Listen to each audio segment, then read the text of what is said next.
Senhor Deus, Senhor Pai, obrigada, Pai amado, por mais um dia na tua presença, Senhor. Queremos colocar diante de Ti todos os alunos que estão aqui presentes, os que estão vindo também.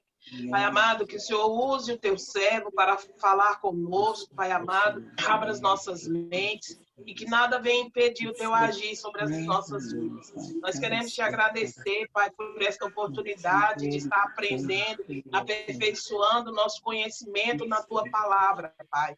Papaizinho querido, nós queremos Te louvar pela vida de cada um, Pai. Seja feita a Tua vontade em nossa vida. Amém. Ok.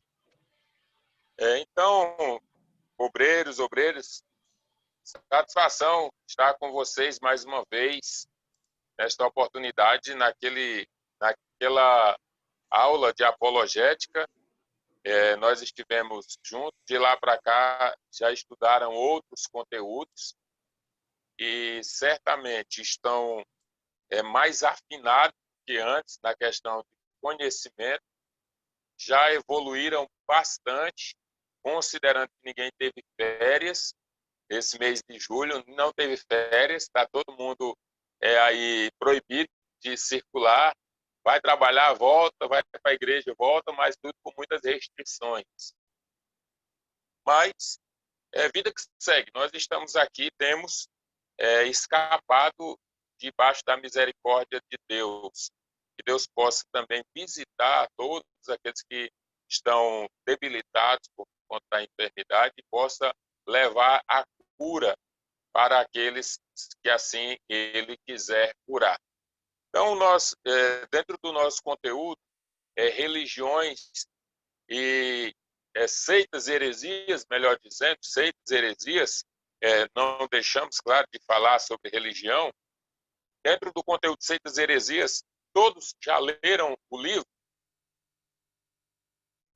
Já leram os primeiros 3 capítulos? Quem já leu os primeiros 3 capítulos aí, dá um joinha assim para eu observá-los daqui. A Gabriela e tantos outros aí mais que leram. Então, seitas e heresias. Parece ser uma questão muito complexa, complicada de lidar, de trabalhar. Porém, precisamos ter segurança em tudo que nós vamos fazer. Precisamos ter segurança em tudo aquilo que está relacionado à nossa fé. Nós trabalhamos e tratamos disso nas questões apologéticas. Eu disponibilizei os slides aí para o irmão Guilherme. Ele está com estes slides aí e ele vai estar repassando aí aos senhores e senhoras. Significado da palavra religião. A palavra religião, todos nós sabemos o que significa. Significa religar. Todas as pessoas... Pronto. O senhor quer que apresente ele aqui? A gente pode apresentar ele aqui, enquanto o senhor vai falando. Pode. Pode. Não tem problema. Pode. Por favor, então, pode sim fazer uso dele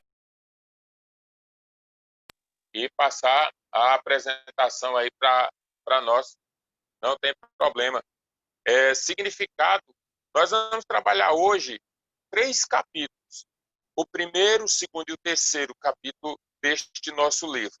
O primeiro capítulo, trabalharemos a questão de significado de religião, seita, heresia e doutrina.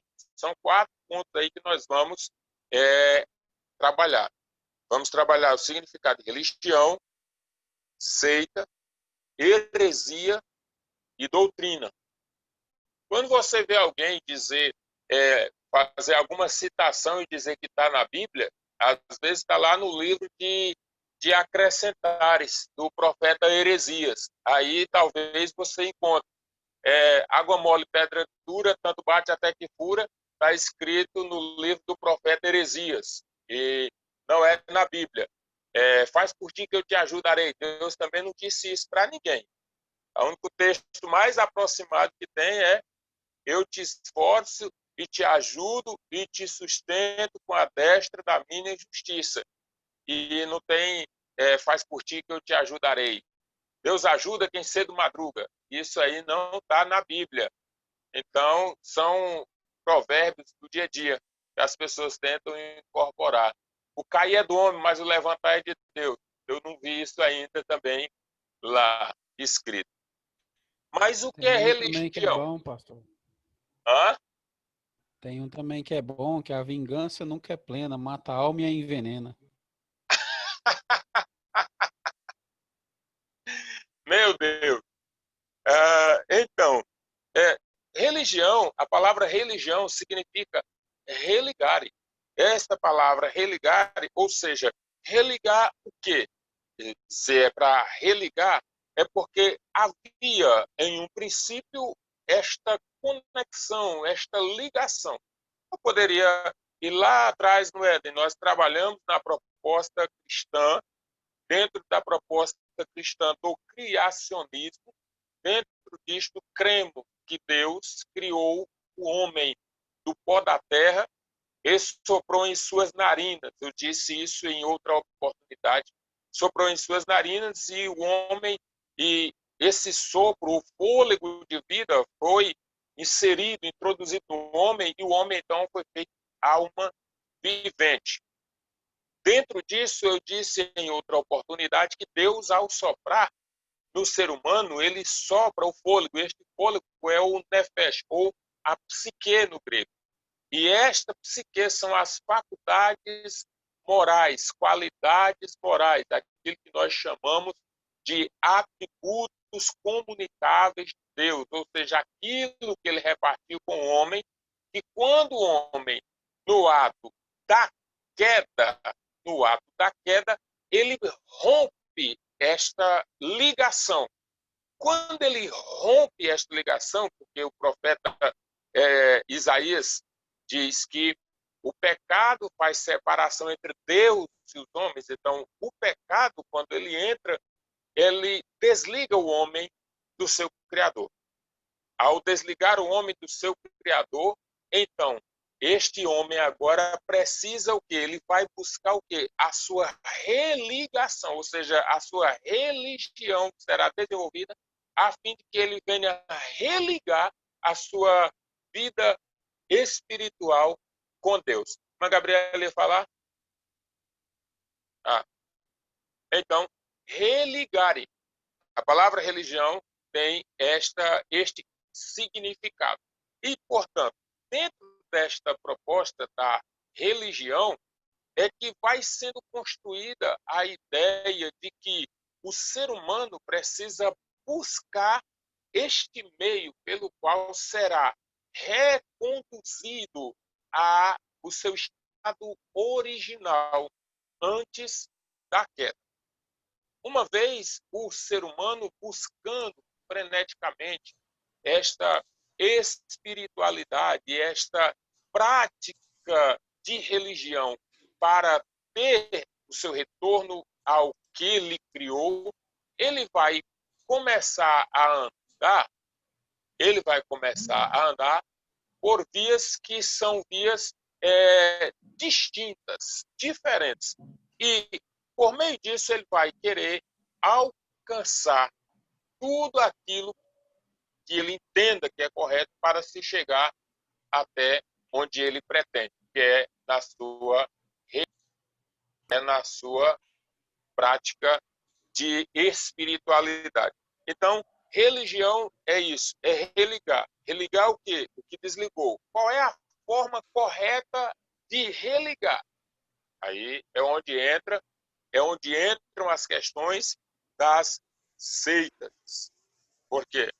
Cada seita, cada grupo, cada segmento vai buscar apresentar as suas verdades, apresentar os seus pontos de vista, a fim de que ganhe adeptos para que se agreguem a essa nova crença, a essa nova forma de percepção de espiritualidade. Então, nós temos aí a questão das seitas.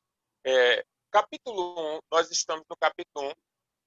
Dentro deste capítulo 1, eu gostaria de apresentar aqui alguns aspectos introdutórios, está aí no nosso terceiro slide, aspectos introdutórios, a necessidade da busca por Deus, isso se deu por conta da queda e da separação, que eu estava pontuando. Esta religiosidade do ser humano, ela sempre será desenvolvida. O homem sente a necessidade da busca por um ser superior. O homem sente a necessidade da busca por um ser superior. E este ser superior, ele não consegue, às vezes, descrever onde é que ele está.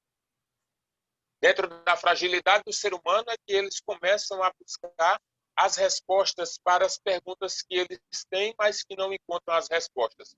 Por esta razão, você vai ver pessoas enveredando por vários caminhos, procurando o preenchimento da lacuna que todos nós, à luz da Bíblia, sabemos que só Jesus é o preenchimento integral da lacuna da alma e do coração do ser humano. Sem ele, o coração do ser humano não é preenchido em sua totalidade.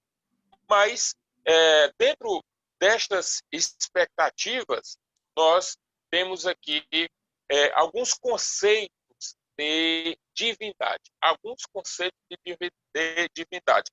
Dentro dos aspectos da religiosidade, nós temos aí 6 grupos.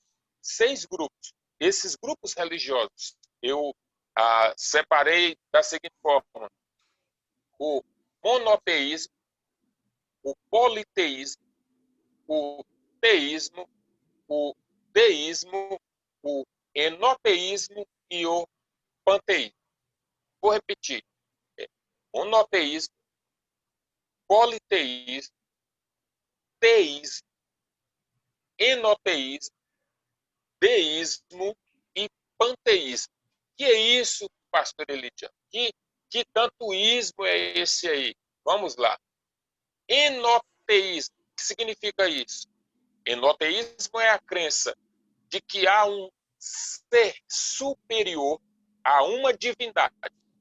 E abaixo dessa divindade há outras divindades que são subordinadas hierarquicamente a esta autoridade suprema que há sobre eles.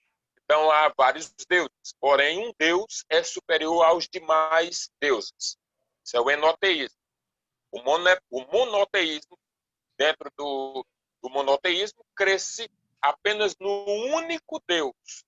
E aí, dentro do monoteísmo, está o judaísmo, religião monoteísta, crê na existência apenas de um Deus. E apenas um Deus, sem essa proposta, que é a proposta do teísmo. Teísmo crê na existência de um Deus que é triuno, Pai, Filho e Espírito Santo. O teísmo cristão acredita desta forma.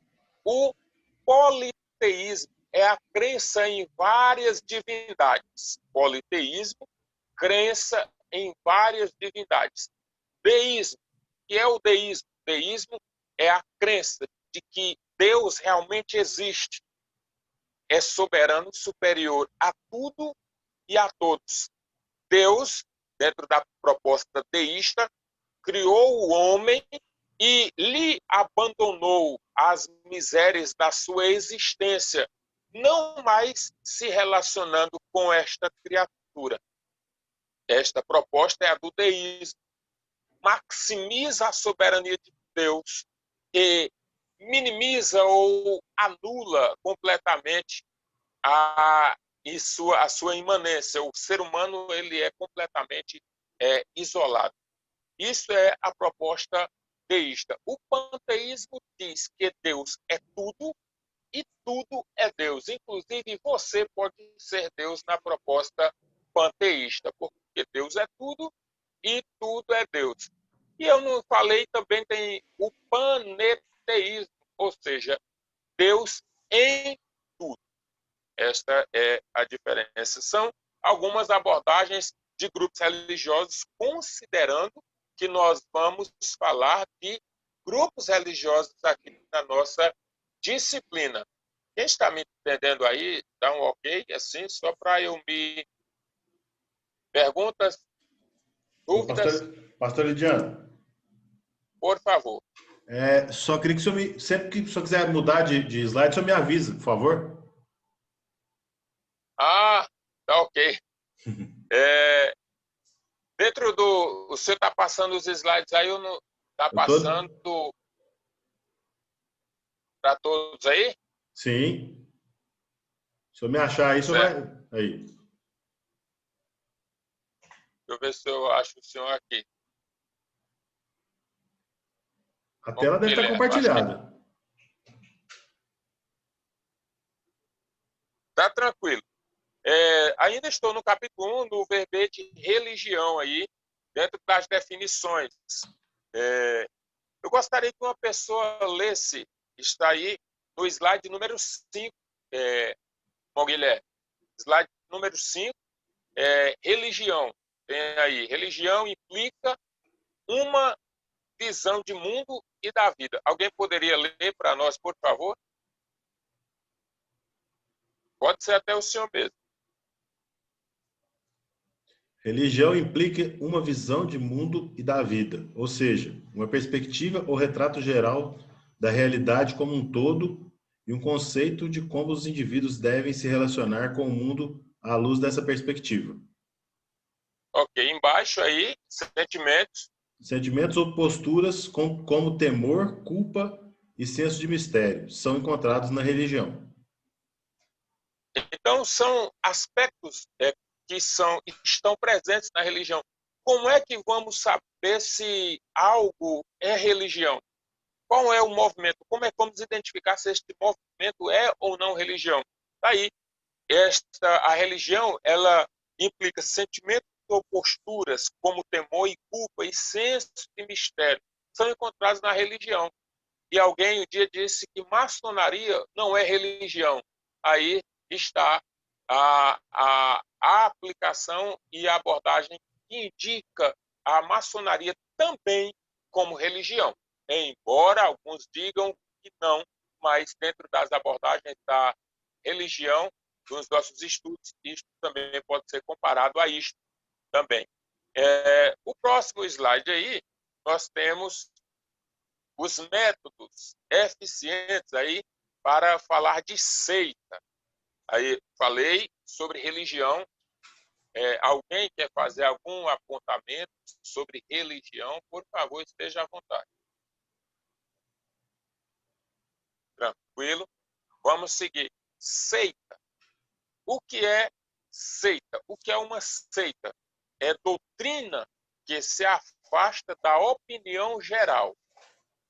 Doutrina que se afasta da opinião geral. Um grupo fechado dentro das suas convicções que se tornam impenetráveis dentro do seu aspecto ideológico, filosófico e espiritual, ao ponto de dizer e pensar que somente eles são os donos da verdade e os demais estão todos errados, todos fracassados. Também trata-se de indivíduos separados de uma forma rebelde de uma denominação. Eu quero aqui abrir um parênteses para explicar que nem toda criação denominacional é produto ou fruto de rebeldia. Entendam isso. Tem pessoas que têm projetos. Eu fico sempre com o que Jesus disse: o que não é por mim é contra mim, quem comigo não ajunta, espalha. Então, há grupos denominacionais distintos que apregoam que uma determinada denominação que nasce a partir de um grupo, que fazer parte de uma outra denominação, chamam isso de rebeldia. Isso não é rebeldia. Isso é apenas uma questão questão de administração e percepção. Isso não significa rebeldia, porque do outro lado a pessoa está pregando, está dizendo Jesus Cristo salva, cura, batiza no Espírito Santo, leva para o céu. E Deus está usando pessoas lá naquele lugar. Então, isso não é rebeldia, isso é apenas uma questão administrativa, eclesiasticamente, que não interfere no plano de salvação, desde que os fatores doutrinários e bíblicos estejam sendo observados na íntegra por quem quer que esteja na liderança e seu liderado. Fecho parênteses aqui, para que não fique pensando, então toda igreja, ela nasce, sim, toda igreja, denominação, toda igreja de organização, proposta denominacional, ela nasce de percepções distintas.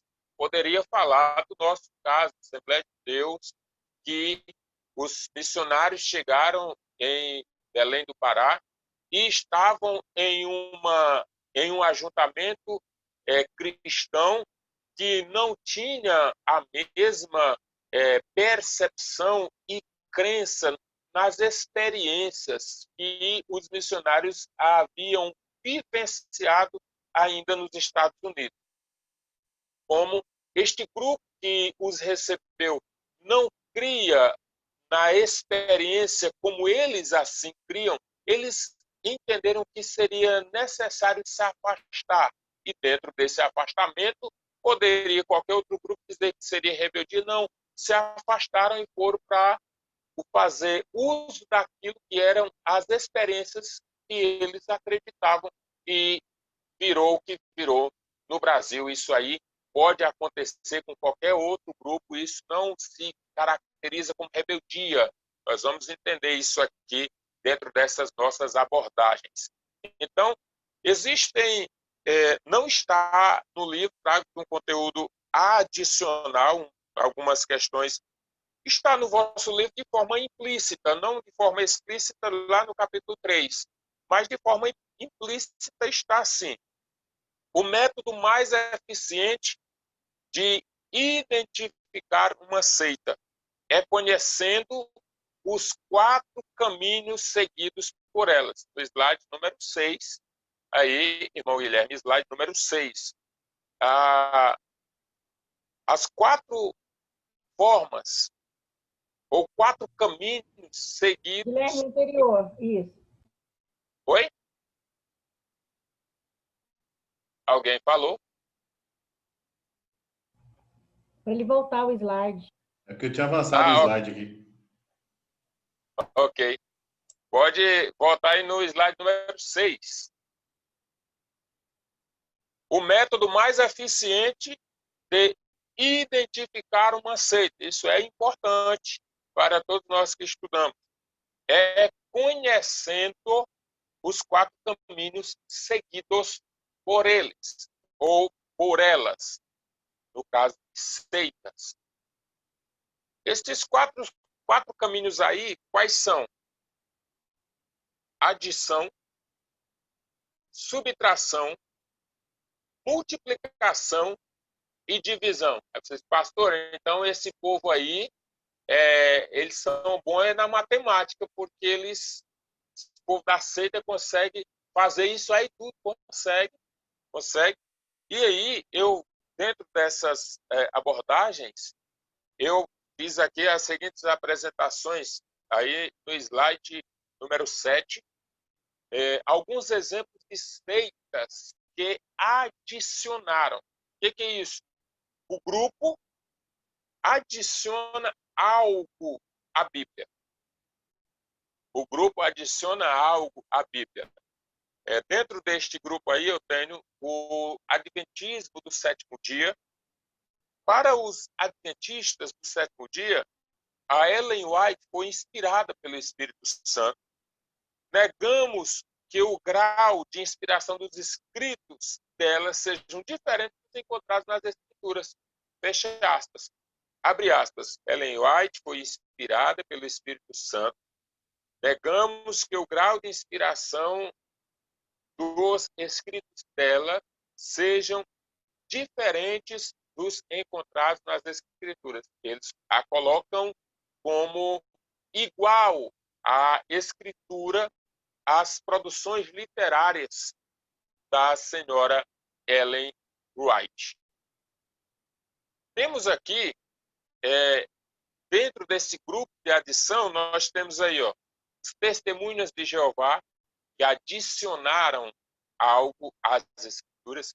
Nós temos os Mormons, que é a Igreja Jesus Cristo dos Santos dos Últimos Dias. Nós temos os kardecistas, que é o espiritismo kardecista. Nós temos a Igreja da Unificação, que é aquela do Reverendo Moon, e também Meninos de Deus. Eu gostaria que fizessem leitura de alguns textos bíblicos que eu pontuei aí, no slide número 8. Leia João, capítulo 1, versículo 45, Bíblia na mão, por favor, e prontos para fazer a leitura. Depois outro lê João, capítulo 5, versículos 39 ao 46. Outro lê Lucas, capítulo 24, versículo 27. Outro, e versículo 44. Outro, Atos 4 e 12, Atos 10 e 43, Atos 16, 30 e 31, e Romanos, capítulo 10, versículos 9 e 10. Vamos lá, quem vai ler o primeiro aí? Quem que são esses meninos de Deus, pastor? Que eu nunca ouvi falar. Os meninos de Deus, nós vamos fazer alguma abordagem mais precisa dele, mas é uma religião que acredita muito dentro dessa proposta do sincretismo religioso. Tem o nome do seu fundador, agora me foge a memória o nome dele, e eu vou fazer alguma apresentação mais pontuadamente relacionada a esse, mas ela é um segmento muito parecido com outros que nós temos aqui. Mas eu faço essa pontuação, me lembre quando a gente for trabalhar especificamente grupos religiosos, para que eu faça esta explanação mais acertada e mais coerente, concreta para o senhor. Quem foi que me fez a pergunta? Juliano. Juliano. Juliano, irmão Juliano. Tá bom, irmão Juliano? Para a gente dar a sequência. Não, tranquilo, tranquilo. Eu vou pesquisar sobre isso, porque eu fiquei curioso. Os meninos de Deus, para mim, isso é o nome de uma classe de escola dominical.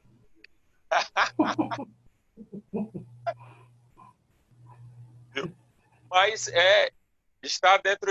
Você vai saber do que se trata. Agora a gente já passa para o senhor, tá bom? João 1:45, quem vai ler?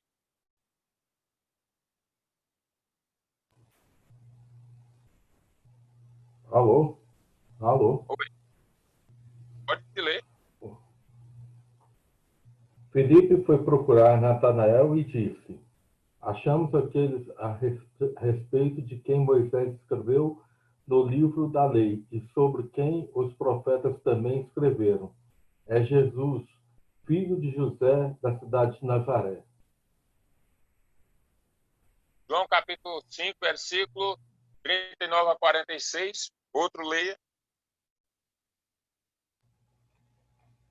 Examinais as Escrituras, porque julgais ter nelas a vida eterna, e são elas mesmas que testificam de mim.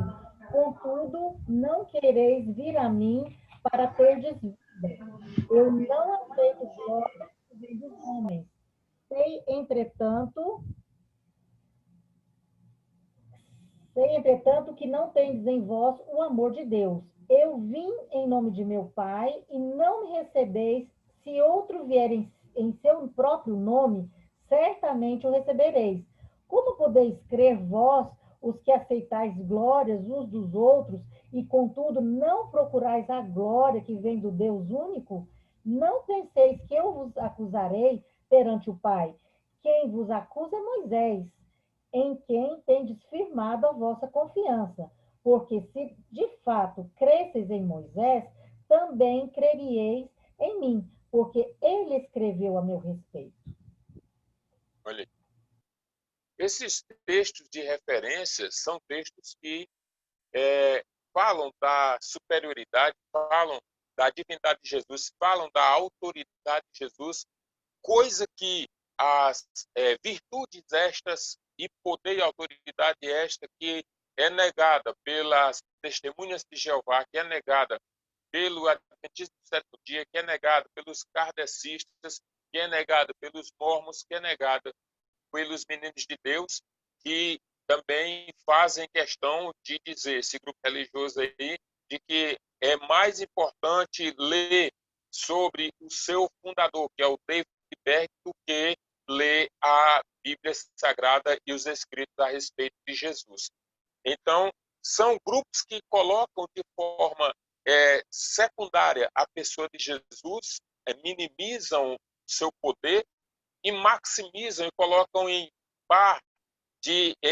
status de superioridade os seus fundadores com relação a Cristo, adicionando aí até mesmo o que eles pensam, o que eles creem, aquilo que eles adotam como literatura, tendo textos bíblicos, porém acrescidos ou adicionados aí alguns pontos de vista da sua percepção. Então, seminaristas, continuando aqui, melhor dizendo, no slide número 9, seitas que subtraem. Veja que elas vão aparecer aí também alguns grupos, como Testemunhas de Jeová. Eles, ou seja, adicionam o que querem e também agora subtraem. A Bíblia deles é a tradução do Novo Mundo. A tradução do Novo Mundo. Alguém já teve a curiosidade de procurar saber, de pelo menos ler alguma coisa, ler alguns livros que façam essa comparação do que foi tirado, do que foi acrescentado? Então, os Testemunhos de Jeová, esse grupo tira algo da pessoa de Jesus. Testemunho de Jeová, na realidade, é uma versão atualizada, vamos dizer assim, uma versão moderna do arianismo, lá dos primeiros séculos da história cristã. Ário desconstruía a pessoa do Espírito Santo, a pessoa de Jesus. O Espírito Santo não existe, Jesus também não pode ser tido como Deus, e os Testemunhas de Jeová, eles trabalham nessa ideia de que Jesus Cristo não é Deus. Aí eles falam assim, pegam aquele texto bíblico e diz assim, olha aqui o que está escrito. Jesus mesmo disse assim, quem me chamas de bom? Bom, só o meu Pai que está nos céus. Eles pegam esse texto isolado aí para dizer que o próprio Jesus afirma que ele não é Deus e que Deus está lá no céu e tem todo o poder sobre ele, e ele que não é bom coisa nenhuma, que bom é o Pai. Então, isso não pode ser verdade, claro. Por quê?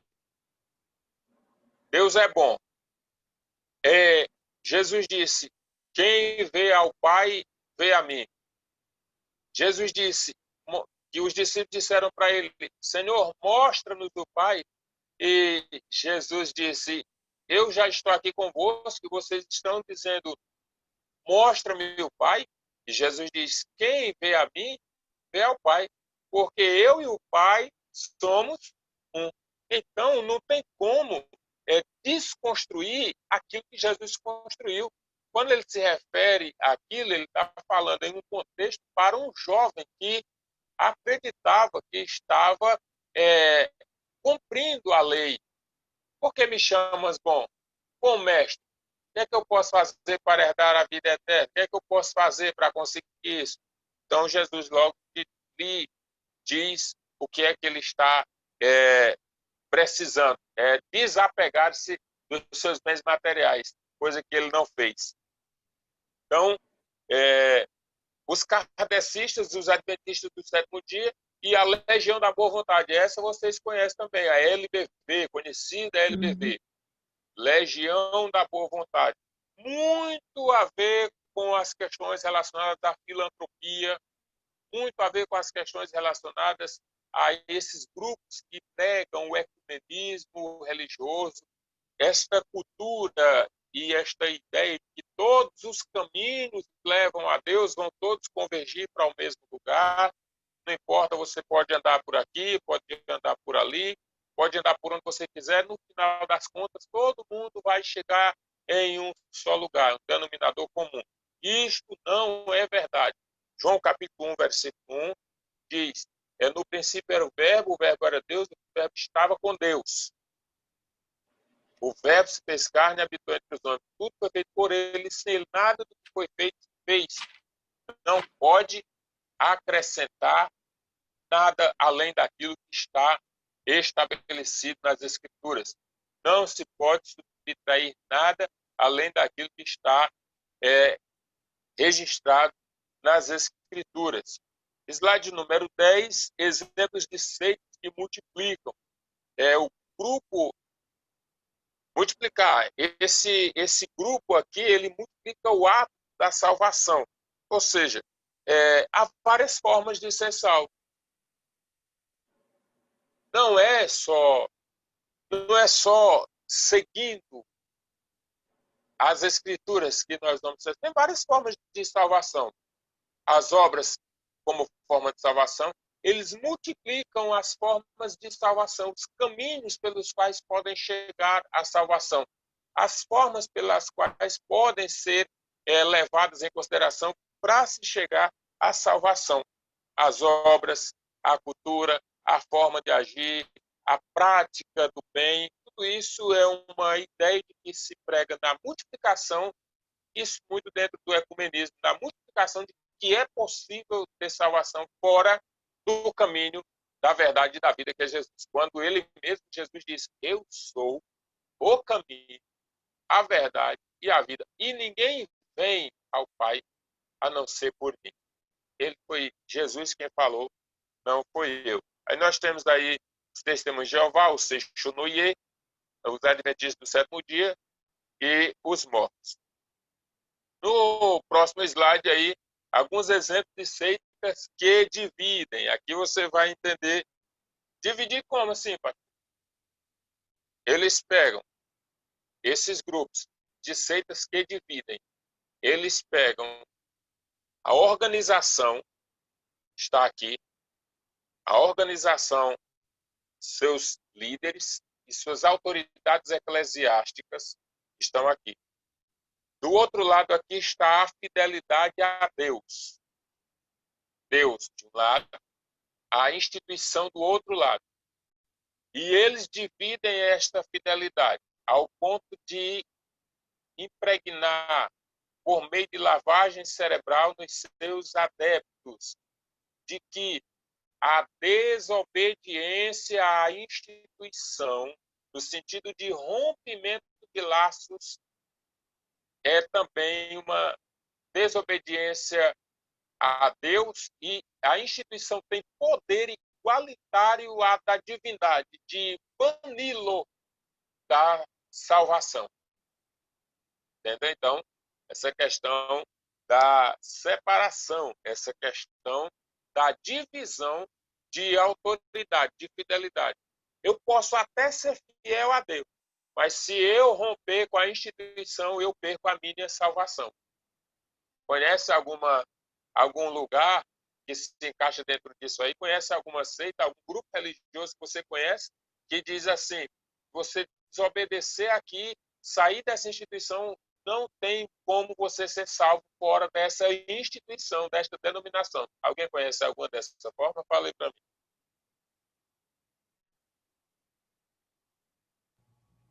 Juliano Pois sabe, bem. a cara do Juliano está contando aí. Hã? Conheço, mas não vou falar não, deixa quieto, deixa pra lá. Pronto, mas... É mais questão de opinião, né? É questão de experiência. Questão de experiência própria. Sim.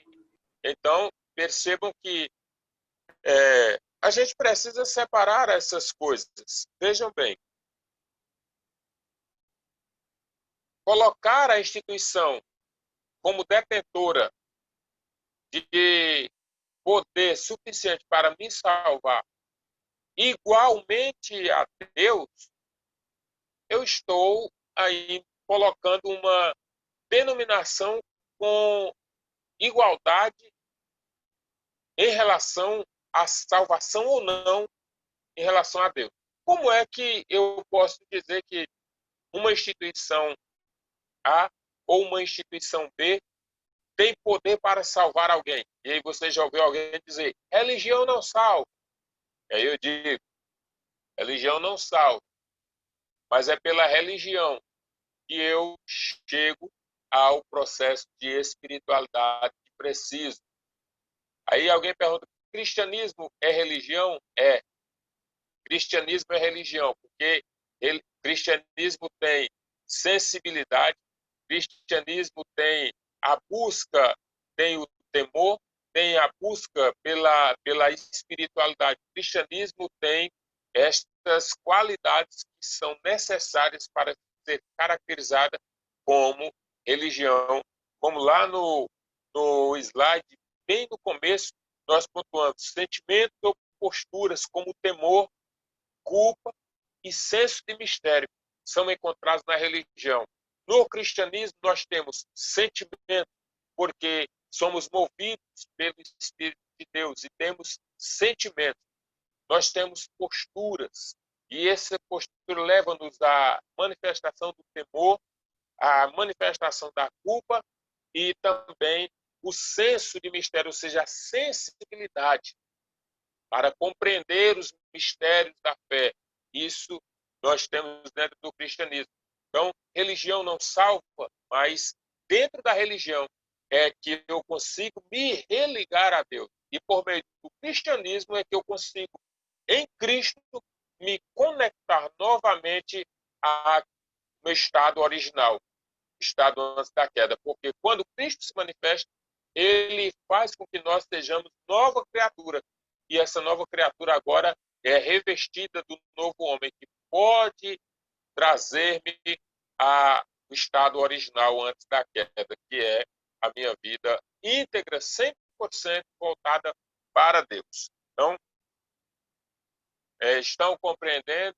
Tá tranquilo o conteúdo aí?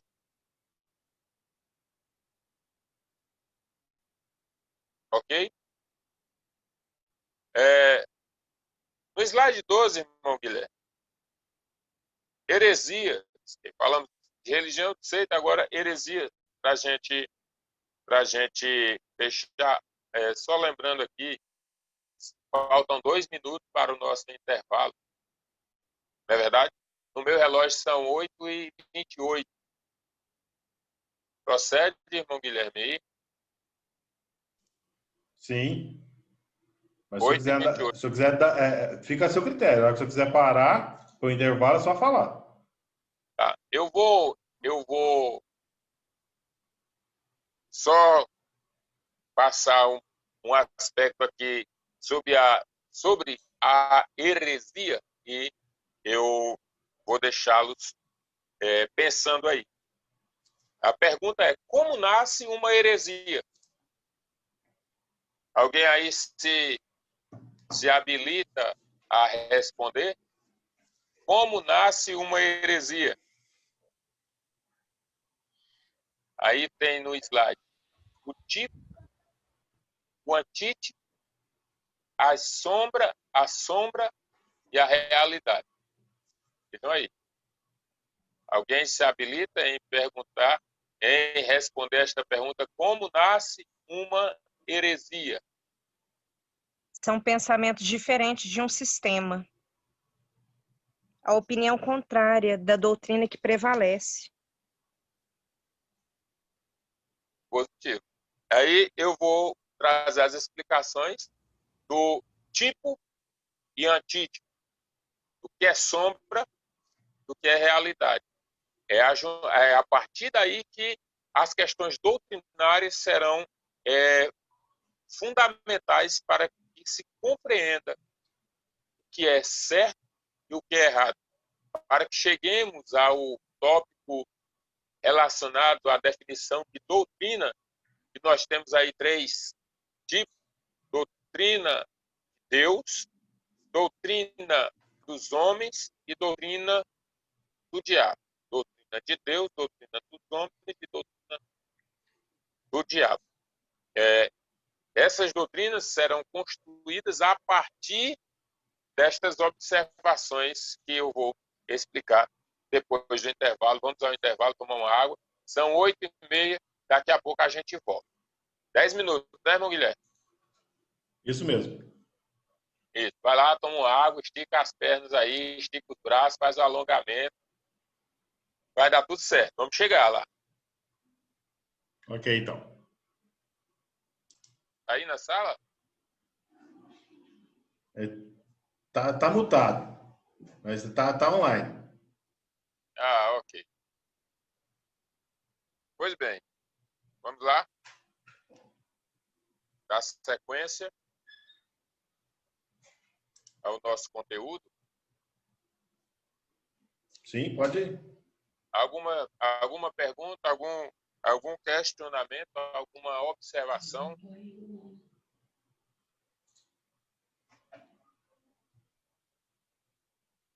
Parece que não, pastor. Olha. Então, como nasce uma heresia? Como nasce uma heresia? Essa foi a nossa pergunta de partida, para que a gente entenda um pouco isso aqui. Já leram sobre tipo e antítipo? Tipos são espécies de metáforas, né? Comparações, né? Um tipo de Cristo, né? E o antitipo é o contrário desses tipos.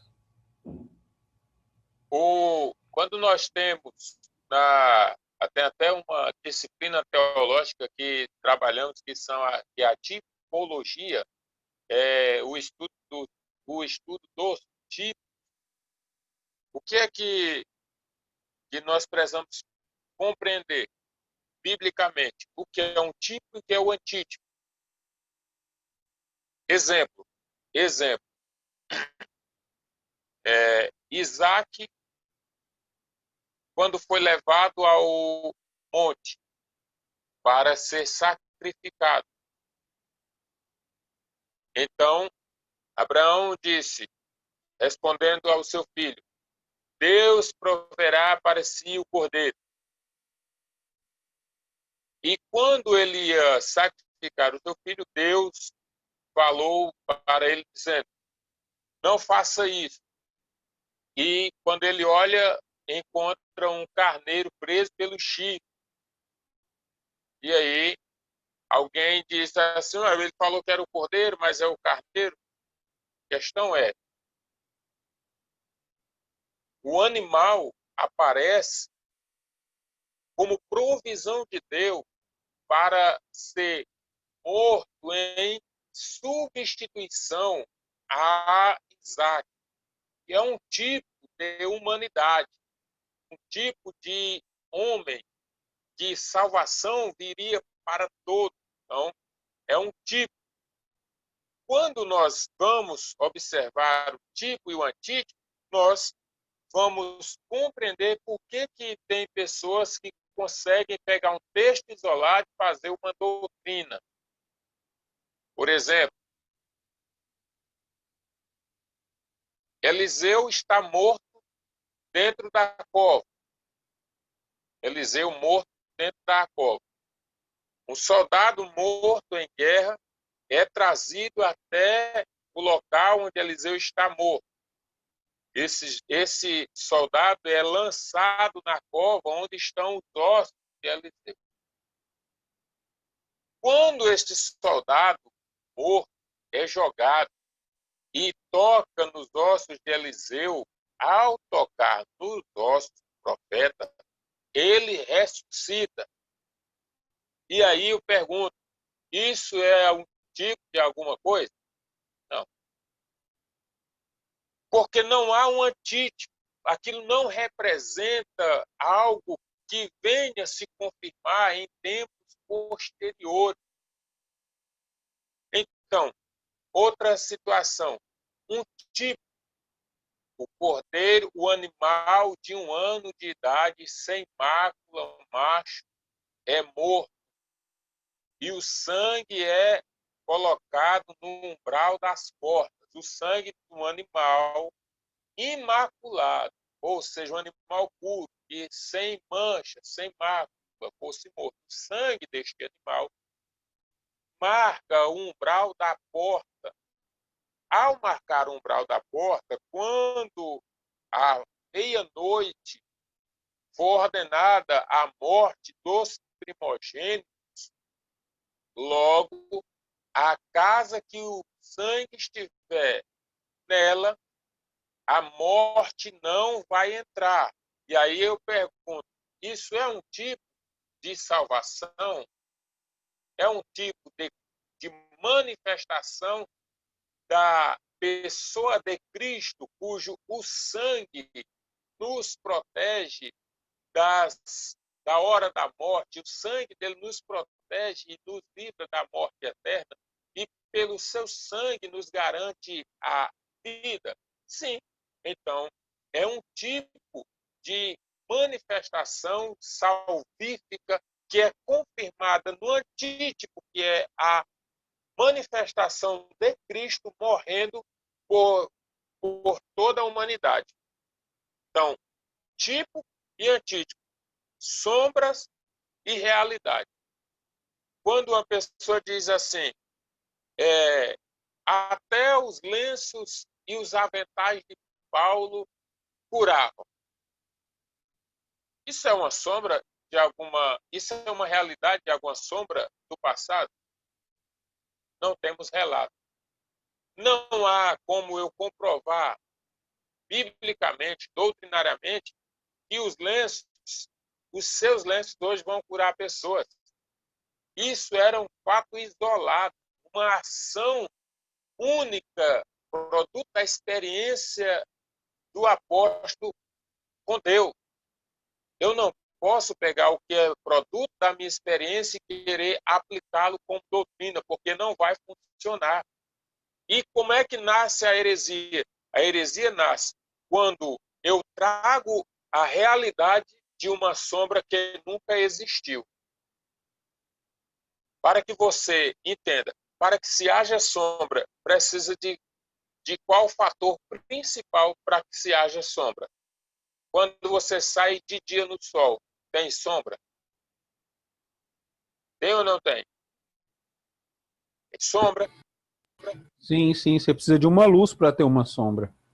Precisa de uma luz para ter uma sombra. Seja essa luz artificial, que é a que nós temos agora, ou seja essa luz solar. Que significa isso? Dizer que para ter sombra é preciso ter uma realidade. Não existe realidade sem sombra, seja diurno, seja noturno. E não existe sombra sem realidade. A sombra sem realidade é a ilusão da mente, é fanatismo religioso. A sombra sem realidade não significa nada, é produto das experiências soltas de pessoas que nunca sequer viram a luz. Aí o camarada, para fundar a sua heresia, formular a sua heresia, fundar a sua doutrina, ele diz assim, eu tive uma visita, perceba que sempre os grandes patriarcas dos grupos religiosos que surgiram, receberam revelações distintas dentro da sua casa, no seu quarto, onde ninguém mais viu nem ouviu, somente ele. Somente ele. Então, são sombras sem realidade. Não existe sombra sem realidade e não existe uma realidade sem sombra. Significa dizer, tudo aquilo que está previsto como doutrina no Antigo Testamento tem que ser confirmado no Novo Testamento para que doutrinariamente seja correto e aceito. Portanto, o que está na Bíblia é cumprimento, é continuação, porque o escritor aos Hebreus diz que Tudo isso era sombra da realidade. Qual é a nossa realidade? É Jesus Cristo. Qual é a sombra? As sombras eram as formas como Deus manifestava a sua ação salvífica no Antigo Testamento, a fim de que hoje, no Novo Testamento, haja esta salvação. Haja esta salvação para que as pessoas hoje possam. Então, a questão da sombra e da realidade é esta. Como é que eu sei que uma doutrina é correta? Quando ela tem uma sombra, mas quando ela é uma realidade. Antes, isso, biblicamente observando, vou trazer aqui uma questão bíblica pontuada em João. Lá no Êxodo, Deus disse para Moisés, Moisés, vai até Faraó e diga, o eu sou me enviou a vós. Isso é uma sombra. O eu sou me enviou a vós. Aí Moisés disse, Deus, mas eu sou quem? Eles vão chegar, vão perguntar, o eu sou me enviou. Eu sou quem? Aí Deus disse para ele, Moisés, eu sou o que sou. Diga para Faraó que o eu sou me enviou. Aí eu analisando esse texto, isso aqui é uma sombra. O eu sou o quê? Eu sou quem? Alguém que diz eu sou precisa continuar. Eu sou quem? Quem é? Alguma coisa é. Quem é? Alguém é. Eu sou. É o que Deus diz no Antigo Testamento. Quando Jesus se manifesta, a realidade, lá a sombra. Em Jesus, a realidade. Lá, o projeto. Em Jesus, o cumprimento. Lá, o sangue do Cordeiro. Aqui, o sangue de Cristo. Lá, o sacerdote, o sumo sacerdote no templo. Aqui, Jesus, maior do que o sacerdote, morrendo por todos e fazendo com que todos tenham acesso ao templo. Lá, sombra. Então, Deus diz, eu sou. Aí Jesus chega e diz, eu sou. Aí ele, como ele é realidade da sombra que se apresenta no Antigo Testamento, ele agora sendo realidade diz, eu sou. Caminho, a verdade e a vida. Que Deus não disse lá, é completo, tem Jesus aqui. Eu sou o bom pastor. Eu sou a videira verdadeira. Eu sou a porta. E aí, eu sou, por 7 vezes, João apresenta esta proposta. Sombras e realidade. No Novo Testamento, quando é que as pessoas formulam as suas heresias dentro de suas perspectivas? Por exemplo, quando eles adotam, principalmente esses movimentos neopentecostais, voltam lá nas sombras. Voltam lá nas sombras.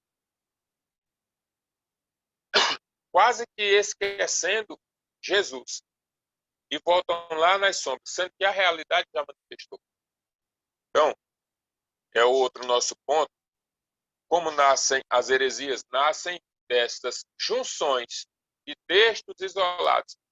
Alguém já ouviu uma pessoa dizer assim, na Bíblia está escrito, maldito o homem que confia no outro homem. Então nós estamos todo mundo amaldiçoado aqui, porque se a gente conviver sem confiar, como é que faz? Mas porque o que é que um o texto... contexto, né, pastor? Às vezes as pessoas tiram o texto do contexto para criar heresia. Maldito o homem que confia no homem. Mas lá nessa passagem está se referindo a nós mesmos. Maldito eu que confio em mim mesmo. Eu tenho que confiar em Cristo. E o complemento do texto diz assim, que faz... Aí eu conectivo de ligação aí na nossa gramática. Que faz do seu braço direito a sua força. Ou seja, é a autoconfiança em detrimento da confiança em Deus. Então, é confiar na minha força e esquecer que a minha confiança precisa estar em Deus e não em mim. Então, são textos que as pessoas usam. Outro texto que usam muito eu sou o Senhor teu Deus que te sara. Aí as pessoas pregam isso como proposta doutrinária para dizer, chancelados aí pela teologia da prosperidade, para dizer que se você é servo fiel, você não vai adoecer. Isso também não tem fundamento nenhum. Não há fundamento nenhum para isso. Isso é uma proposta veterotestamentária. Em Cristo, as pessoas continuam adoecendo, continuam morrendo, continuam sendo curadas, continuam sendo ressuscitadas em Cristo. Qual é a diferença? É que em Cristo o foco está na salvação da minha alma e não na forma como este corpo vai passar, vai padecer. Isto é uma consequência de algo que vai acontecer. Então, se alguém adoece, quem prega dentro dessa proposta apenas do Antigo Testamento vai dizer que você está tendo uma vida muito perturbada porque está adoecendo, e se você fosse fiel, você não adoeceria. Isso não é verdade. Tá bom? Então, as heresias nascem quando textos sem contextos são colocados em evidência e são pregados e ensinados irresponsavelmente pelos seus líderes, quem quer que seja. Então, texto sem contexto é pretexto para a criação de novas heresias. Tem tipo, tem que ter antítipo.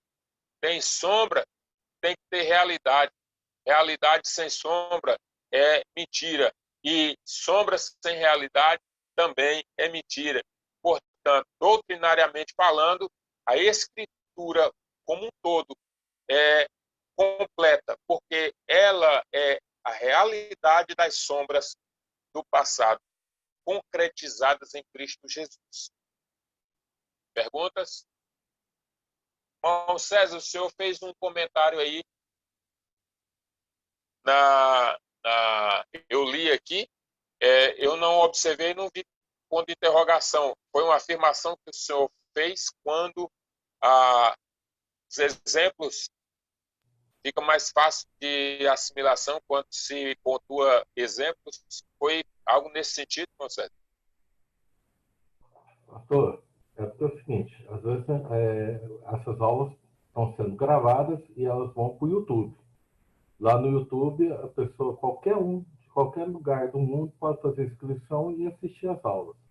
Então, o que eu estou querendo falar para os irmãos é que tomem cuidado em falar alguma denominação, não se comprometerem. Se quiser falar alguma coisa que fique mais claro, que tenha um melhor entendimento, tá? Você coloca lá no bate-papo, até o nome, a denominação, o que você quiser tirar dúvida, entendeu? Porque lá não vai gravar, não vai para o YouTube. Então, se você quiser fazer qualquer um de vocês quiser fazer alguma pergunta e colocar, a denominação tal ou a religião tal é uma seita ou não? O que está acontecendo lá na igreja tal é uma heresia? Aí você pode colocar no bate-papo que não vai ter problema, porque colocar na gravação vai ficar gravado e essa gravação vai para o YouTube. Nossas aulas gravadas estão subindo para o YouTube. E lá no YouTube é só fazer inscrição e qualquer um pode entrar e ouvir a aula, entendeu? Só esse cuidado que eu estou avisando para os irmãos, ok? Isso. Sim. É prudente. Claro que quando nós estamos fazendo as abordagens, as observações, a gente apresenta aquilo que são pontos distintos doutrinariamente daquilo que é conhecido como seita, aquilo que é conhecido como heresia. Isso, claro, é dentro da nossa cosmovisão cristã e não dizendo em hipótese nenhuma que somente segmento A ou B, né, está com a verdade, isso ou aquilo outro. É prudente, sim, muito pertinente. Então, ficou fechado aqui o capítulo 1. O capítulo 2, o surgimento de uma seita. Capítulo 2, surgimento de uma seita. São aí as características que fazem com que essas seitas elas surjam. Um dia, uma pessoa estava numa situação e aí alguém falou assim, fulano está morto. Aí o outro disse assim, não precisa insultar. Aí o outro disse, mas desde quando dizer que o morto está morto é um insulto? Então, tem coisas que nós vamos falar que pode ser entendido de alguma forma diferente, mas é só uma questão de observação. Surgimento de uma seita aí, slide 14. O poder é uma destas características, característica impositiva, que objetiva arbitrar em favor de si mesmo, não considerando os processos naturais de uma ascensão. O que significa isso? As pessoas procuram o poder. O poder ele é muito buscado, perseguido. Digo, nem todas as pessoas que são bilionárias ou que são milionários são poderosas. Alguém diz assim, pastor, como é que é isso? Me explica aí. Poder é uma situação. Ser milionário, bilionário, é outra situação. Alguém diz assim, como é que fulano de tal, um homem bilionário, não precisava disso? Quis se candidatar para ser uma autoridade política. É porque, às vezes, o cara tem muito dinheiro, mas não tem poder. O poder de decidir, o poder de fazer, o poder de mandar. Nem todos que são milionários têm poder. Nem todo o milionário é o mais poderoso da cidade. O mais poderoso da cidade é o prefeito da cidade. É a autoridade máxima dentro do município. Ele é que tem a caneta que faz acontecer e desacontecer. É ele. Então, por isso que o poder, ele desperta o desejo e interesse de muita gente. O problema é que quando as pessoas querem criar seus grupos, eles muitas vezes estão atrás do poder. Poder que ele julga não ter onde ele está. Vou contar um caso interessante que aconteceu comigo. Sim, comigo no sentido da pessoa querer que eu fizesse algo. Eu conheci um sujeito em Lisboa, Portugal, no ano de 2014 e depois no ano de 2015, antes de eu retornar à mesma cidade, ele entrou em contato comigo e disse assim para mim, com essas palavras, pastor, eu estou cansado de ser pastor. Eu disse, senhora, rapaz, o que aconteceu que você se cansou de ser pastor? Não, eu não quero mais ser pastor, pai. Tem um monte de pastor aqui na minha igreja. Falou desse jeito, tem um monte de pastor na minha igreja. Disse, e aí, rapaz, por que você não quer ser pastor? Porque tem muito pastor aí. E só tem um apóstolo aqui. Eu quero ser apóstolo agora. Eu disse, não, rapaz, mas não é assim que funciona. Ele disse, não, pastor, eu vou lhe passar o contato do apóstolo fulano de tal do Rio de Janeiro. Sim. Eu entro em contato com ele, o pastor fulano de tal, vai falar com o senhor, e quando o senhor vier aqui, o senhor vem quando? Em janeiro de 2015. E o senhor vem quando aqui? Janeiro, Então, o senhor vem, e aí o senhor me consagra aqui apóstolo. Eu disse, não, rapaz, eu não posso fazer isso, não. Quem já viu eu consagrar alguém apóstolo? Aí ele, não, pastor, mas não faça o seguinte, pastor, já que o senhor não pode me consagrar, o senhor não vai me consagrar aqui, faz o seguinte, pastor, o senhor traz uma carta ungida aí do Brasil para mim, e o senhor não vai orar por mim, não vai me consagrar, não. Essa carta vem com a minha consagração e o óleo dela. O senhor vai chegar aqui, eu vou pegar essa carta e vou abri-la e colocar na minha cabeça, sim, eu vou me consagrar apóstolo, porque eu estou cansado de ser pastor. Já que o sujeito queria a qualquer custo ser consagrado. Não queria mais ser pastor, porque estava cansado de ser pastor. Eu queria mesmo agora era ser apóstolo. Olha, esse é um forte candidato a abrir uma seita, a abrir um grupo de pessoas que queiram segui-lo. Então, o poder faz com que as pessoas despertem esse interesse pela independência.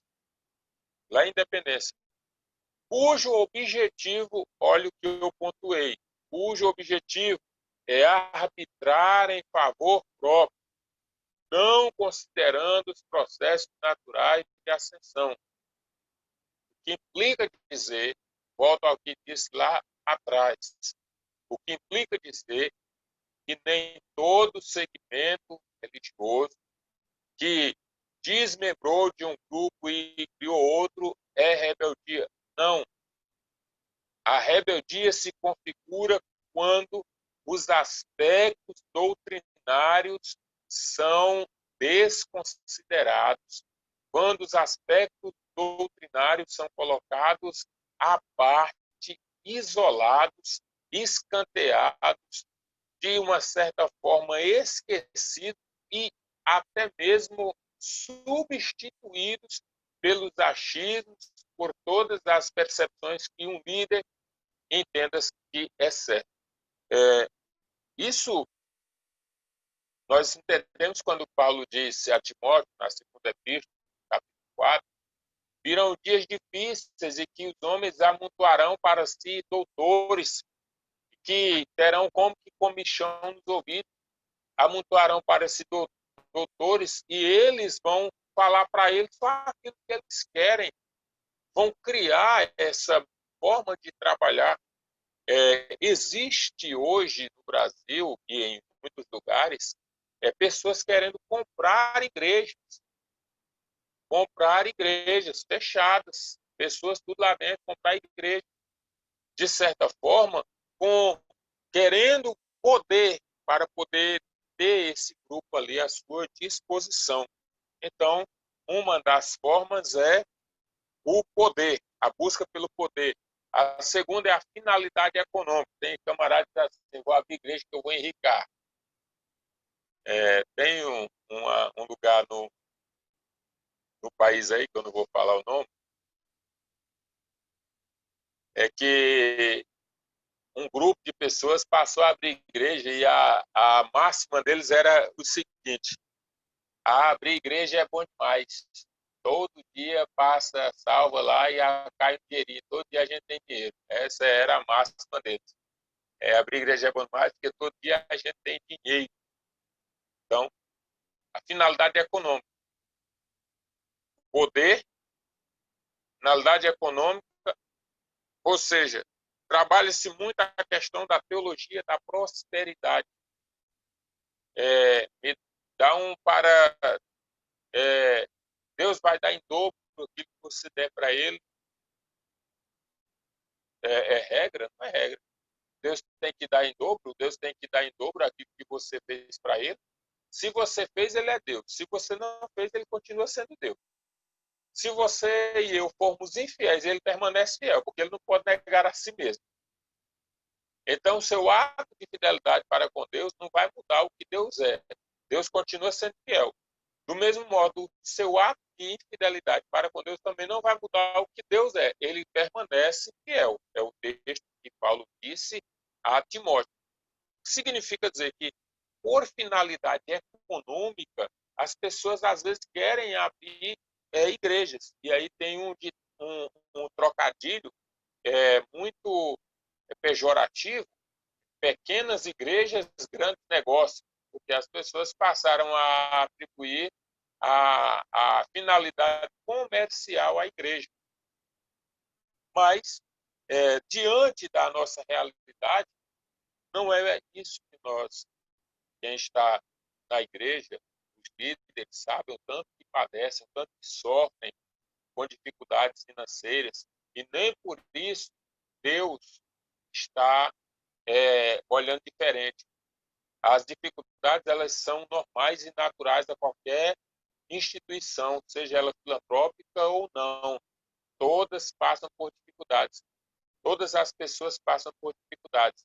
Por quê? Porque isso é normal e natural para que haja crescimento e aperfeiçoamento na vida de cada pessoa, na vida de cada cidadão. Então, quantos de nós não já adoecemos? Quantos de nós não já passamos dificuldades financeiras? Será que tem um fiel que nunca passou de dificuldade financeira? Quantos de nós? Aí eu gosto muito do texto de Paulo, texto de Coríntios, capítulo 4, versículo 8, segunda carta de Paulo aos Coríntios, capítulo 4, e versículo 8. Deixa eu só abrir aqui para que a gente leia. Pode até abrir na sua Bíblia também, capítulo 4, versículo 8, da segunda carta que Paulo escreveu aos Coríntios. Esse texto, ele fala muito forte com todos nós para que a gente entenda que padecemos, sim, muitas situações. Em tudo somos atribulados, mas não angustiados. Perplexos, mas não desanimados.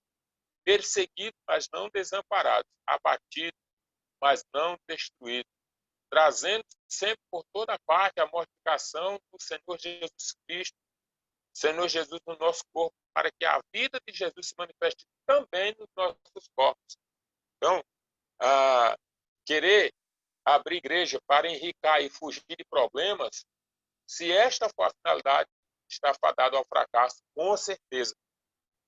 O outro ponto é o domínio da verdade. O domínio da verdade. No slide 15, dentro da finalidade econômica, são 2 pontos destacados aí: a ênfase na teologia da prosperidade e a aplicação de tipos sem a observação dos antídotos. É aquilo que eu falei, é usar um texto isolado para chancelar sua doutrina, o que isso não vai fazer com que seja positivo esta atuação, essa atitude. A outra é a dissidência.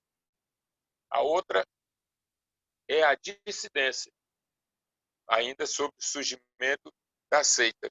Essa dissidência são grupos que se levantam mesmo contra seus líderes, se levantam porque não aceitam a sua liderança. Tem alguns textos bíblicos, por exemplo, Coré, Datã e Abirão. Coré queria ser sacerdote. Coré questionou por que Moisés era sacerdote e por que ele também era de uma linhagem que poderia ser e ele não era. Foi o questionamento dele. E ele se rebela contra Moisés. E ele, juntamente com a congregação, com os seus dissidentes, foram mortos por uma ação de Deus em relação a ele como forma de juízo naquela hora. Lembram disso? Lembram dessa passagem bíblica? Coré reivindicava a autoridade e questionava a autoridade de Moisés. O que era que ele queria? Ele queria ter poder, ele queria ser superior. A sua ambição levou-lhe a tomar decisões que custaram-lhe a morte. Então, a dissidência ela também é uma forma de surgimento de uma seita. Do nosso conteúdo aí, se analisarmos a vida de um fundador de qualquer seita, certamente vamos encontrar alguma dessas características. Ou o cara quer poder, ou ele quer a finalidade econômica, ou ele quer ser o dominador da verdade, ou ele está agindo de forma dissidente, ou ele está sendo alvo de uma ação maligna, ou ele está sendo manifestando aí sua falsa hermenêutica. Sua falsa hermenêutica. O que é a hermenêutica? A hermenêutica é a forma de interpretação. É necessário compreensão dos textos. Tem uma palavra que no hebraico tem um texto bíblico que talvez você mesmo já leu, Salmo, que diz assim: preciosa é a morte dos santos ao Senhor. Aí alguém diz assim: preciosa é a morte dos santos. Deus acha bom que o povo dele morre? Porque se você for olhar o texto, parece-me que leva nessa direção. Mas se for para as questões de interpretação, lá não está dizendo que Deus se agrada, ou que Deus que ele é bom para Deus, que Deus gosta quando o santo morre, não. Lá, o texto, dentro das interpretações, dentro de uma abordagem mais acurada, o texto estará dizendo que Deus tem pesar na morte dos santos. Isso é uma questão de tradução, que se não observar das questões hermenêuticas, a gente começa a cometer equívocos de interpretação bíblica. Tem um dia o camarada chegou e disse assim para mim: professor, os anjos têm sexo, sim, os anjos têm sexo. Aí eu disse: como assim? Os anjos têm sexo? Tem anjo macho, tem anjo fêmea. Isso é mesmo? E está na Bíblia. Eu disse: agora lá, pô. Tu encontrou isso aonde na Bíblia? Aí vamos lá aos textos. Aos textos picotados. O texto onde Davi vai encontrar-se com Saul. Davi encontra Saul. Saul está numa caverna. Tem dois momentos. Saul é encontrado numa caverna e o texto diz que ele estava a cobrir os pés. A cobrir os pés. Naquela passagem, como os homens e mulheres todos usavam, a diferença estava na orla das vestes. Na orla das vestes, a orla do vestido do homem era diferente do vestido da mulher. Quando a mulher ou o homem ia fazer suas necessidades, eles se agachavam e cobriam os pés, ou seja, literalmente os pés eram cobertos, imagina a cena, ali eles faziam suas necessidades fisiológicas, depois levantavam-se e davam continuidade. Isso era uma questão de cobrir os pés. Quando Ruth vai deitar-se com Boaz, a sua parente diz para ela, Noemi disse para ela: Ruth, quando você entrar, descobre os pés. Ou seja, ela estava dizendo, em outras palavras, se deite lá com ele, com Boaz. Então, cobrir os pés ou descobrir os pés, em alguns aspectos, seria cobrir a genitália. Observe, ele traz esses textos para mim. E aí ele diz: agora eu provo na Bíblia que os anjos têm. Certo, eu disse: e qual? Aí ele foi Isaías capítulo 6. E eles tinham 6 asas, com 2 voavam.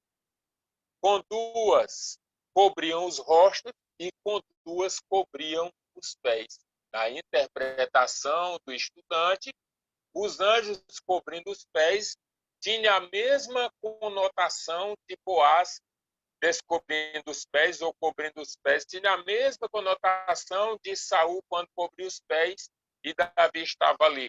Então, textos que parecem idênticos sem a devida interpretação e análise contextual pode trazer ambiguidade e pode ser formulado uma heresia a partir daí.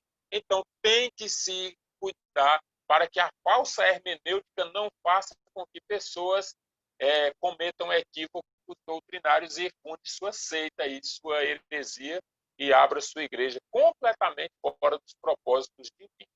Alguém ia falar aí?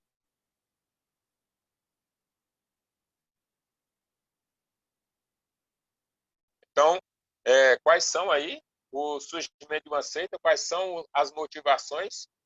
Alguém pode falar quais são as motivações? Olhando para ela mesmo, sem olhar para lugar nenhum, diante do que a gente ouviu aqui.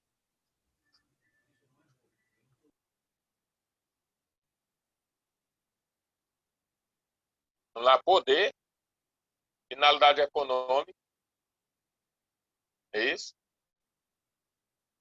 Domínio da verdade, o que mais aí? Dissidente, ação maligna e, por fim, falsa hermenêutica. Pode falar, quem ia falar?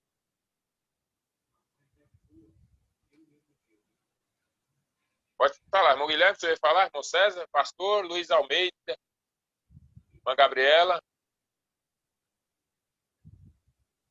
irmão Juliano, irmão Moacir. Pode falar, gente.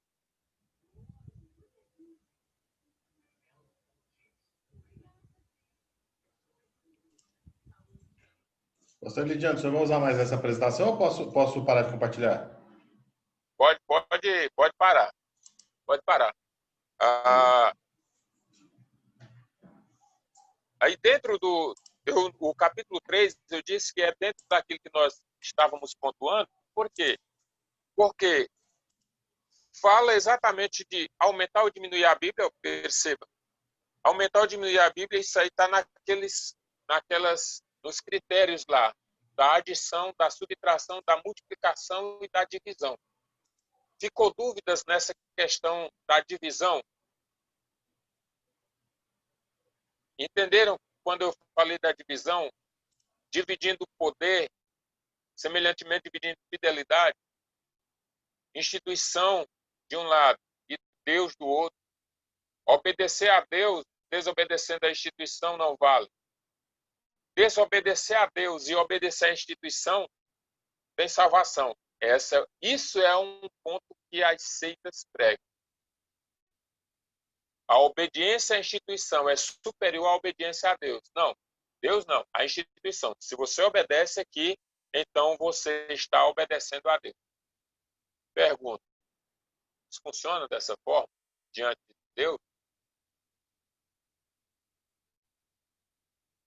Implica obedecer a Deus e não aos homens. Mas é necessário respeitar a autoridade. O Senhor, sempre respeitar a liderança. Sempre. Agora, é possível que haja divergências? Se não houver divergências, alguma coisa está errada. Se todo mundo concordar com o líder, alguma coisa está fora do lugar.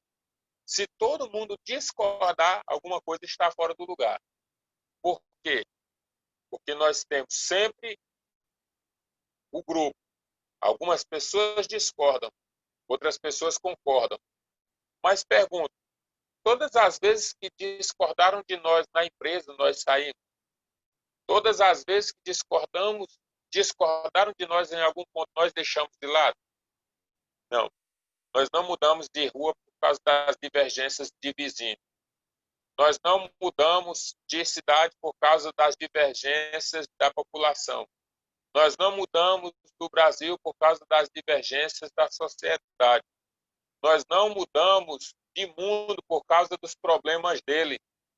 Nós sempre vamos buscar trabalhar de uma forma que haja aplicação, que haja interação, que haja uma vida diante de Deus capaz de suportar tudo isso e ainda assim permanecer doutrinariamente fiel, ancorado nas verdades bíblicas. Então, repito, nem toda instituição que nasce é produto ou resultado de rebeldia. Não. Isso também entra uma questão de projeto, experiência pessoal e convicção. Fato é que fazemos o uso das palavras de um apóstolo no século I, mais precisamente do sábio Gamaliel. O sábio Gamaliel, que era um professor, ele disse assim: se estas coisas, tratando-se relacionadas aos acontecimentos, se isso vem de Deus, ninguém vai poder parar. Como é que você sabe que você está no caminho certo? É quando, onde você está, continua frutificando dentro das propostas de crescimento espiritual. Você está no caminho certo. Isso independe de onde você esteja. Você está no caminho certo. Se você está falando, está fazendo a vontade de Deus, você está ganhando almas, está ensinando que Jesus Cristo salva, cura, liberta, batiza no Espírito Santo, leva para o céu. Se as vidas estão sendo curadas, restauradas, alcançadas, onde você está, Deus está trabalhando onde você está. Então, as principais características da seita são essas: diminuir a pessoa, diminuir ou aumentar a Bíblia, desmerecer a pessoa de Jesus, negar a salvação pela graça, negar a existência do céu e do inferno, exclusivismo religioso, só a minha religião é a certa, sincretismo religioso e lavagem cerebral. Uma das primeiras coisas que eles fazem é isso, é lavar o cérebro, para que a pessoa esqueça de tudo, inclusive até mesmo talvez da sua família, abandonando muitas questões que eram necessárias para viver uma vida alienada, a palavra é essa, a um segmento religioso. Nada de fanatismo, nada de buscar interpretações fora de contextos, porque isso resultará em problemas para as pessoas. Ok? Alguma observação, algum questionamento, algum ponto interessante para a discussão? Eu quero fazer uns comentários. Moacir, vou fazer uns comentários aqui. Pronto. Olha, eu ouvindo aqui, né, você falando, eu entendo a complexidade do assunto, né? Porque por mais que a gente leia, busque, eu acredito que a distância é muito grande, da grande maioria das pessoas, do entendimento desse assunto. Eu não vou nominar aqui por onde eu já passei, mas eu caminhei um pouco, né, na seita Noye. Eles não se intitulavam como religião, nem como seita. Eles diziam que era uma filosofia de vida que agrega todo mundo, que você não precisa deixar da sua religião para frequentar lá, porque era uma filosofia de vida e cabia todo mundo lá. A pergunta é, esse pessoal que você está colocando aí, essas instituições, essas entidades, que são denominadas como seita, eles se auto-intitulam como seita? Que dos que eu conheço, não, eles não se enxergam assim. Não. É como o senhor disse, eles se enxergam como uma filosofia de vida. Só que esta forma de pensar ou de enxergar não muda a realidade do que é. No final de tudo, eles estão procurando falando bem do século XXI hoje, procurando um link para se conectarem a Deus. Final das contas é essa. Agora, uma das questões que eles trabalham muito é no lar do progredir infinito, trabalham muito a questão do desapego. Você fica completo. Isso não existe. Não existe a doença, a morte não existe a doença, não existe pecado, ou seja, não existe nada. O que existe então? Então, filosofia de vida, você internaliza isso e logo isso é verdade. Então, isso é verdade? Isso na cabeça das pessoas é uma verdade. Mas para quem está de fora, isso é verdade? Isso não é verdade. O pecado existe, a doença existe e a morte existe. A verdade se comprova aí porque as pessoas continuam morrendo, inclusive os adeptos da seita. A não crença na existência da morte não anula o processo. A não existência não anula o processo. Então, a pessoa mentaliza que não tem, mentaliza que não vai passar. E ela diz, eu vou mentalizar que não vou passar, logo não vou passar. A mentalização é uma situação dela pessoal que não implica na não realização do acontecimento. Vai acontecer.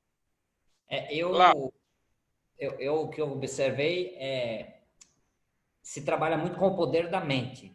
A sua mente domina, você é que decide, você é que conduz, a sua mente que conduz. Então, aquilo que você mentaliza é o que vai se processar. Então, você trabalha muito essa questão do pensamento.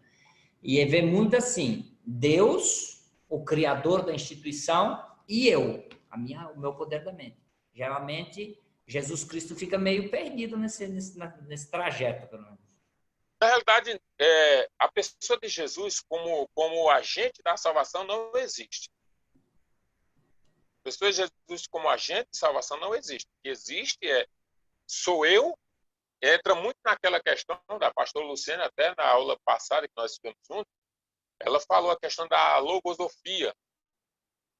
Essa ideia do pensamento positivo, trabalhar essa questão da mentalidade, você mentaliza que vai acontecer isso aí.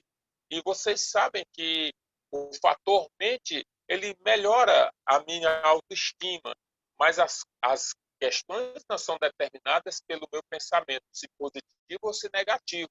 São determinadas pela minha forma de pensar.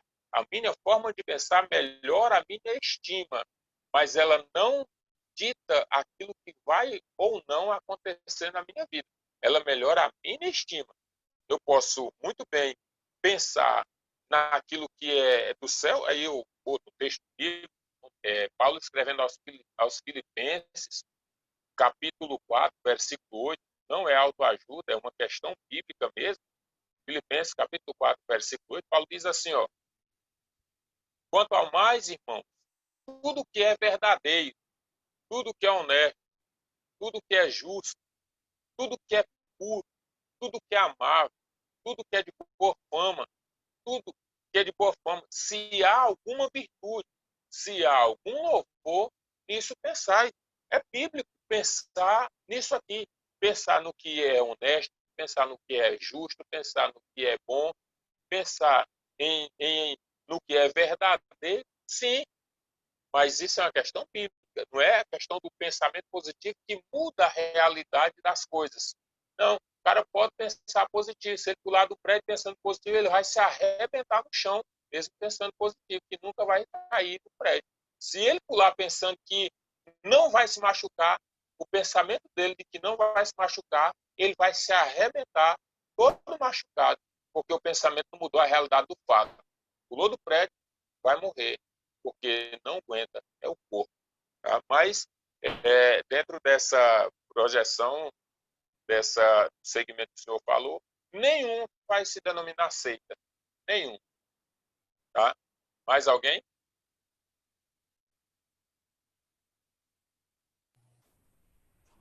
Pastor Lidiano, tudo bem? Pastor, tudo bem com o senhor? Tudo bem. Eu estou aqui só para confirmar o que o senhor está falando a respeito de Jesus. Romanos fala isso. Ele fala que não há nenhum outro. Então, aceitas, o que acontece? Aceita, igual o senhor falou, aqueles 4 pontos. Inclusive, eu quero elogiar os slides do senhor. Parabéns. Muito bom. Quando o senhor coloca lá os 4 itens matemáticos, somar, diminuir, subtrair, multiplicar e dividir. Foi fantástico. Eu achei a explicação do senhor. Ou seja, Deus ali, você pode ver que nos exemplos que o senhor deu, Cristo não está no centro. Então, assim, tudo que tira Cristo do centro, até mesmo nós, as igrejas que denominamos cristã, evangélica, cristocêntrica, mas às vezes é só o nome. Cristo mesmo não é o dono. Como nós estudamos na disciplina passada com o pastor Reginaldo, ele disse assim, olha, o dono da igreja é Cristo. É ele que é o dono. Então, assim, as heresias, as seitas, fogem tudo isso. Então, se Cristo não é o centro, qualquer segmento nosso, seja ele de que ordem for, está fadado ao fracasso. Exatamente. Eu finalizo essa participação de hoje dizendo o seguinte: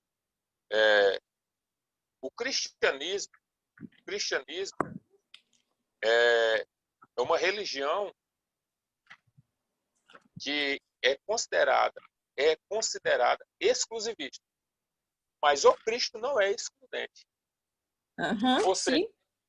Não há salvação fora do Cristo. Não há. Isso. Mas em Cristo há possibilidade de salvação para todos.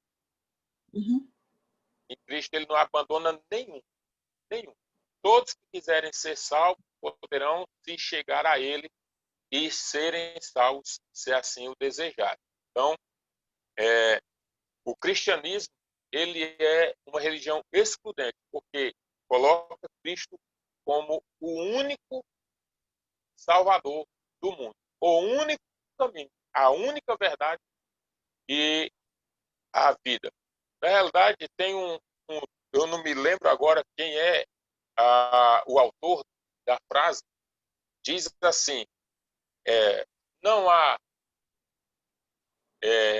outras verdades, só há uma verdade, as demais são apenas opiniões. Só há uma verdade. Isso. As demais são apenas opiniões. E aqui, a Romanos capítulo 1, Paulo diz assim, ó, não envergonhe do evangelho, porque é o poder de Deus para a salvação de todo aquele que crê. Primeiro do judeu, depois do grego. Agora é o seguinte, porque no evangelho é revelada a justiça de Deus. É através do evangelho que é revelada. Uma justiça que do princípio ao fim é pela fé. Então, o que acontece? Esse é o centro do evangelho. É Cristo o centro do evangelho e acabou. E para nós, como seguidores cristocêntricos, a gente precisa corrigir todos os nossos esses trajetos nossos que excluem Cristo. Eu creio que essa disciplina, ela também fala de muitos detalhes, mas ela vem para poder colocar prumo nessa questão, pastor. E aí, pastor, a senhora falou numa situação, e foi até bom que me veio à memória aqui, a senhora disse de alguns segmentos cristãos que têm deixado o Cristo de lado. Quando é que isso acontece? Quando esses movimentos de regressão, os movimentos atuais, intitulados cristãos, estão deixando a cruz de lado, estão voltando lá nas práticas veterotestamentárias para justificar suas práticas neotestamentárias. E estão deixando Cristo de lado. Ou seja, não precisa mais fazer sacrifícios, não precisa. Lembra das sombras e da realidade. Sim. Eu estava recordando isso. Jesus é o cumprimento de tudo. Então, hoje, eu não preciso deixar a cruz de lado e me remeter até às vias passadas do Antigo Testamento. Sim. Até porque lá não tinha nem essa percepção de vida, de salvação, de vida após a morte. Tudo era adquirido como benefício em vida, como prova de realização e obediência a Deus. Se isso fosse verdade hoje, ninguém morria precocemente, nem um cristão teria seus filhos. Se isso fosse aplicado hoje, a senhora, o pastor Luiz e tantos outros irmãos, se um dia a morte chegasse, ia chegar com vocês com longevidade de vida, vendo filho, neto, tataraneto, e a perder de vista. Ninguém ia morrer mais. Obedecendo a Deus, ninguém ia morrer. Ia ficar todo mundo aí velhinho, caminhando. Não, o crente morre de novo também. E Deus é quem decide isso. Então, a percepção do Novo Testamento em Cristo é diferente. Em Cristo, as coisas acontecem.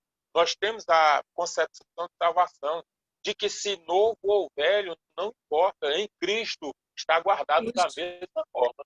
É o que Paulo diz. Viver, para ele viver, a morte diante de Cristo é a mesma coisa, porque ele é eterno e pronto. O viver é lucro. Morrer é Cristo. Isso. Ele falou assim, ó, nos dois tempos eu estou ganhando. Ele está dizendo isso. Tanto faz um quanto o outro. Sempre ganhando. Então, pessoas, é isso aí. Essa aula, espero que tenham guardado alguma informação. É muita informação. Parece que a gente se carrega um caminhão de informações. Isso, pastor. Mas é assim mesmo. Tá bem. Da minha parte, pastor, obrigada. E eu, assim, sério, é muito bom. E a aula com o slide, eu penso assim, ela fica mais dinâmica e você tem um esclarecimento melhor. Então, é essa questão que eu quero pontuar hoje. O senhor é um poço de informações, de conhecimento. Isso é muito bom, mas quando isso vem enlatadinho, fica mais fácil, tá bom? Tá bom, vamos melhorar aí. Mas é muito bom, é um prazer. Isso é riquíssimo. Deus abençoe o senhor, viu? Amém. Obrigado. Professora Cláudia. Amém. É com a senhora. Bom, os slides já estão lá no grupo, já que foram tão elogiados, que bom, ajudou bastante mesmo, até para a gente anotar, depois a gente pode recorrer aos slides. Pastora Lorena, conseguiu lá, minha filha, ministrou, já voltou. Então, ora para a gente, que você deve estar cheia da unção.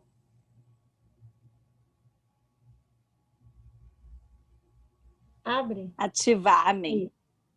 Senhor, eu quero te agradecer, Pai, por tanto conhecimento precioso, Pai, revelador, que o Senhor trouxe a nós através do pastor, do professor Elidiane. Eu quero louvar e te agradecer pela vida desse homem, Pai, desse mestre precioso e valoroso nas nossas vidas.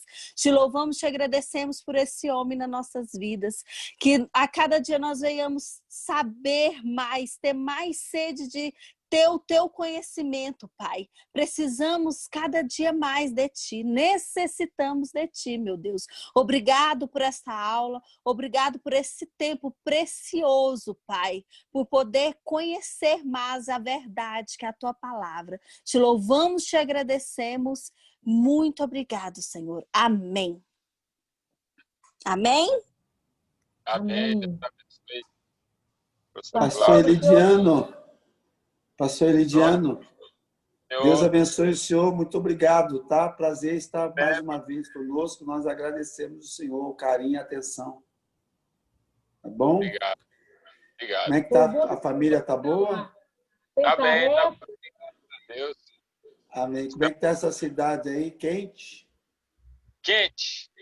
4 estações sempre, né? bem definidas. Calor, pura, fumaça e formato. Aí o sol é para cada um. Aqui o sol é para cada um. Aqui não tem miséria com o sol, não. Aqui é um para cada um. Amém. Deus abençoe o senhor. Muito obrigado, tá? Amém. Abraço. Fique com Deus.